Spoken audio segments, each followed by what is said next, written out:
వీళ్ళ దగ్గర నుంచి గవర్నమెంట్ లాక్కునేది ఎక్కువైంది. వాడు ఏదో 15,000 14,000 ఇస్తున్నాడు అమ్మఒడని.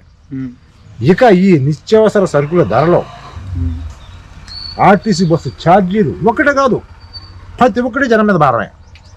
వాడు ఇచ్చేదంతా ఇక్కడి నుంచి లాక్కునేదంతా.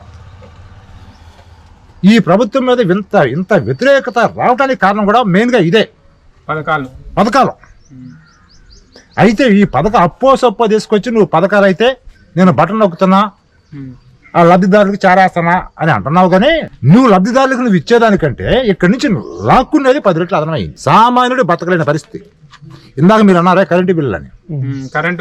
కరెంటు బిల్లు ఇంతకుముందు 300, 350, 400 బిల్లు వస్తే మాకు ఎక్కువ. ఇప్పుడు 1000 రూపాయలు బిల్లు వస్తే తక్కువ. ఏం బతకాలా? ఈ గవర్నమెంట్ లో బతికే పరిస్థితి ఉందా? గతంలో మేము కూడా వైసీపీ కోట్లు వేసిన వాళ్ళమే, ఇప్పుడు చంపలేసుకుంటున్నాం. ఈ ప్రభుత్వం ఎప్పుడు పోయిద్దాన్ని కోరుకుంటున్నాం మేము. ఉద్యోగ పరంగా ఎట్లా ఉంది?